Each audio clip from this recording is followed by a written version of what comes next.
What's going on, everybody? Welcome to WAEofFishing. I'm out here in the beautiful swamps of North Carolina, and I'm fishing today, but I made a promise. So I posted a video the other day while I was in the creek and I was throwing swim jigs, and I had a question about the swim jig that I use and the setup that I use to throw swim jigs. So I promised that I would shoot that video today and kind of talk about it. So I have a couple rods that I can throw a swim jig on.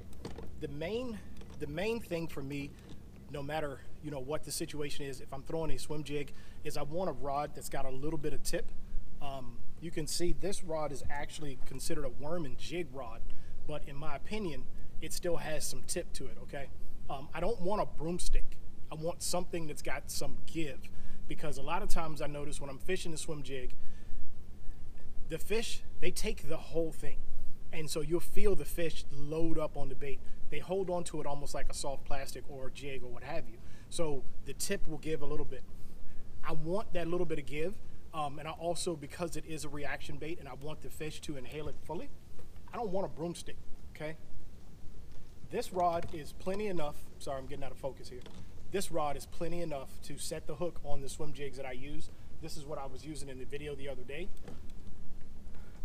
I would caution you, you're dealing with me. If you're new to WAEofFishing, I am a tackle snob. I sweat the details. I pay attention to every little thing. So I would caution you to say that there's just one setup, okay? I will fish my swim jigs on this rod. I've got one that's got a little bit more tip that I've thrown them on and caught fish on. And then I've got a couple other rods that I use to throw flipping jigs, which are stiffer, but they're loaded with braid. Right now, this is on 15-pound test line, all spooled up completely with 15-pound. So there are times where you want to throw braid, particularly in lily pads or heavy grass. There's a tag coming off of this knot right here. If you're throwing this through grass, that's just going to snag grass all day and it's going to get on your nerves. It's going to foul that bait up. But also with the braid, if I'm throwing through lily pads and I get a big fish, which has happened before, when you stick that fish and it goes to run, that braid will cut through lily pads. It will cut it clean off, and I don't want to be using monofilament in that situation, because in that heavy grass, the braid will cut through and you'll keep your fish. So this is a 7-foot medium heavy, somewhere between a fast and a moderate Shimano Sitica. I do like a faster gear ratio, so 7.2 to 1, 8.1 to 1, something faster than a 6 for fishing these. Occasionally I will burn them near the surface, wake them, that sort of thing, or if I land really shallow or close to cover, I want to be able to pick up line really fast. The other thing that was asked on the video, and if you have questions about what I just went over, just ask below and I'll address them.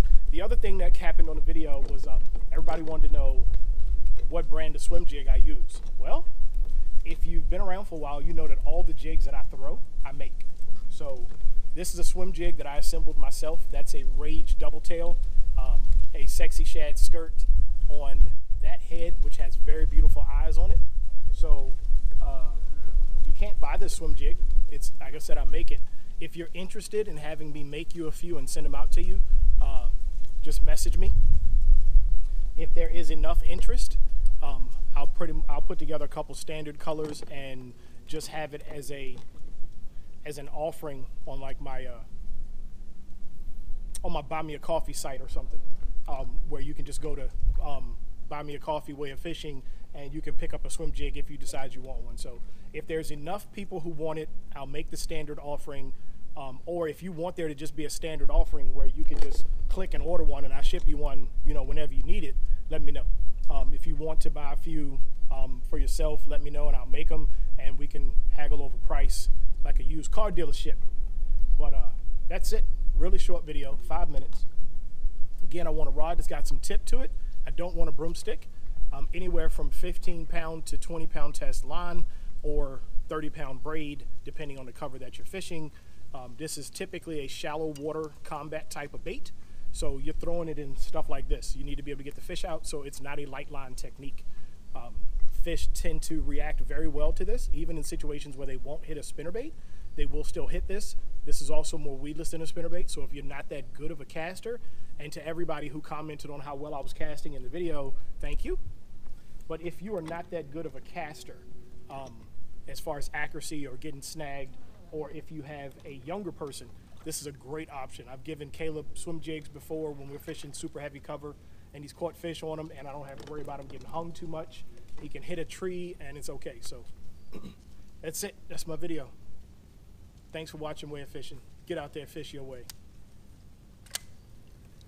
I'm gonna try to catch a fish. They're not biting the swim jig, by the way. It's all crankbait today, baby.